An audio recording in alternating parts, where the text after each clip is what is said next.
Hi అండి, welcome to Jyothish kitchen. ఈరోజు మన కిచెన్లో రెసిపీ వచ్చేసి బీరకాయ తెలగపిండి అండి. ఈ బీరకాయ తెలగపిండి చాలా హెల్దీ రెసిపీ, అందరికీ మంచి ఆరోగ్యాన్ని అందిస్తుంది ఇది. అయితే ఇంత ఆరోగ్యకరమైన రెసిపీని కొంచెం రుచికరంగా మనం ఏ విధంగా హెల్దీగా ప్రిపేర్ చేసుకోవచ్చో మరి చూసేద్దాం తయారీ విధానం. ఇదిగోండి, బీరకాయ తెలగపిండి వండడానికి నేను తీసుకున్న పదార్థాలు: 2 బీరకాయలు చెక్కేసి కట్ చేసి పెట్టుకున్నాను. అదేమో కరివేపాకు చిన్నగా కట్ చేశాను. ఇవి పచ్చిమిర్చి కూడా నేను మధ్యలోకి చీలికలు చేసి మధ్యలో కట్ చేశాను. ఇదిగోండి, 1 కప్పుడు తెలగపిండి తీసుకున్నాను. ఇవి నేను తీసుకున్న పదార్థాలు అన్నమాట. ఇప్పుడు వంట స్టార్ట్ చేద్దాం. ఇదిగోండి, నేను స్టవ్ ఆన్ చేసి కడాయి పెట్టాను. మనం కట్ చేసి పెట్టుకున్నాం కదా బీరకాయ, ఇవన్నీ ఇందులో వేసేద్దాము. పచ్చిమిర్చి, కరివేపాకు, బీరకాయ మొత్తం అన్నీ వేస్తానండి.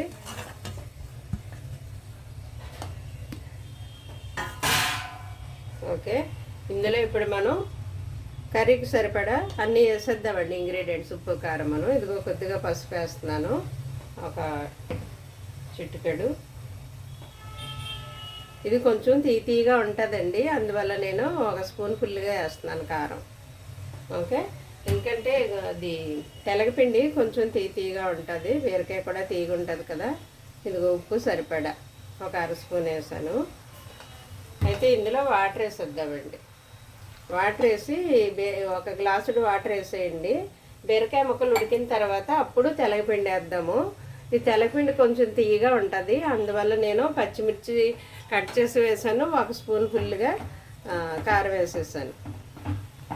ఇందులో కొంచెం అదే అండి తీపిదనం ఉంటుంది, అందువల్ల బీరకాయ తీగుంటుంది, తెలగపిండి తీగుంటుంది. సో కొంచెం ఉప్పు కారం ఎక్కువ పడుతుంది అన్నమాట.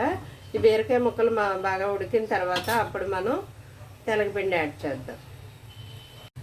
ఇదిగోండి, బీరకాయ ముక్కలు ఉడికిపోయాయి. ఇప్పుడు మనం తెలగపిండి వేస్తూ కలపాలన్నమాట, కలుపుతూ వేయాలి. ఒక చోట వేయకూడదు, ఉండకట్టేస్తుంది. ఇలాగా కలుపుతూ వేయండి. ఇప్పుడు ఇలా కలిపేసిన తర్వాత దీన్ని ఉడకనివ్వాలి. వాటర్ అంతా ఎగిరిపోవాలన్నమాట. వాటర్ అంతా దగ్గరికి ఎగిరిపోయిన తర్వాత మనం తాలింపు చేద్దాము. ఇది ఇలా ఉడకనివ్వండి, కలపాలన్నమాట. ఇప్పుడు కలిపేసిన తర్వాత సిమ్లో పెట్టేసి ఉడకనివ్వండి. ఈ లోపల తాలింపుకి మనం అన్నీ రెడీ పెట్టుకుందాం. ఇదిగో చూద్దామండి, ఇందులో వాటర్ అంతా ఎగిరిపోయేలాగా ఈ విధంగా ఉడకనివ్వాలన్నమాట. తెలగపిండి, బీరకాయ 2 కలిపి ఈ విధంగా ఇలా ఉడకనివ్వాలి. ఉండలు కట్టకుండా ఇలా కలిపేసుకోవాలి. అయితే కొంచెం వాటర్ ఉందో చూసారా ఇందులోను, ఇది కూడా ఎగిరిపోనివ్వాలన్నమాట. దీన్ని నేను పక్క పొయ్యి మీదగా షిఫ్ట్ చేసి యువతలు తాలింపు చేసేస్తాను.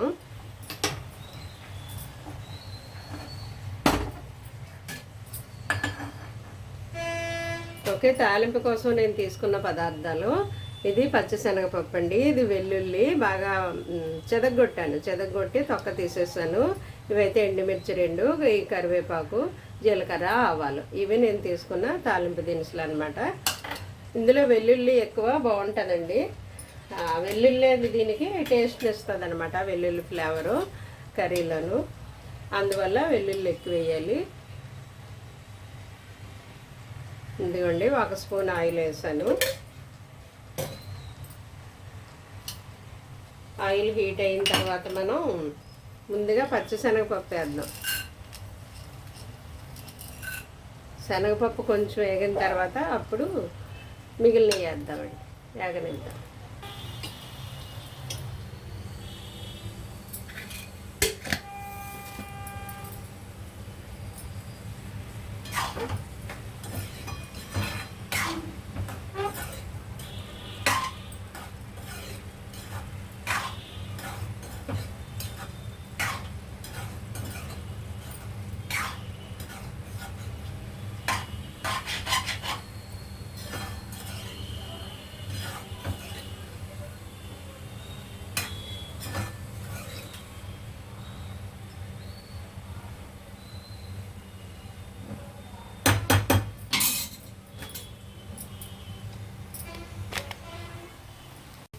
ఇదిగోండి, రెడీ అయిపోయింది మన బీరకాయ తెలగపిండి. చాలా హెల్దీ ఫుడ్ అన్నమాట. ఇది టేస్ట్ బాగుంటుంది, మంచి హెల్దీ ఫుడ్. అప్పుడప్పుడు తింటూ ఉండండి, పిల్లలకి అలవాటు చేయండి. ఇది చూడడానికి గుడ్డుకూరలా ఉంటుంది కదా, కొంతమంది పిల్లలు ఇష్టంగా తింటారనమాట. గుడ్డుకూరలాగా ఉంటుంది కనబడడానికి చూడడానికి, అందువల్ల పిల్లలు లైక్ చేస్తారు. పిల్లలకి పెద్దలకి అందరికీ కూడా ఎంతో హెల్తీ ఫుడ్ అండి ఇది.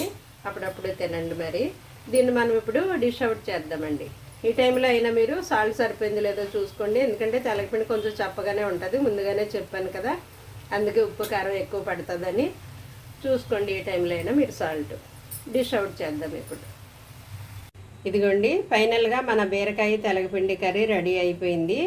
ఇది వేడివేడి అన్నంలో కొంచెం నెయ్యి తగిలించుకొని తింటే చాలా బాగుంటుందండి, సూపర్ టేస్ట్ ఉంటుంది. ఇది అందరికీ ఆరోగ్యానికి మంచిదన్నమాట.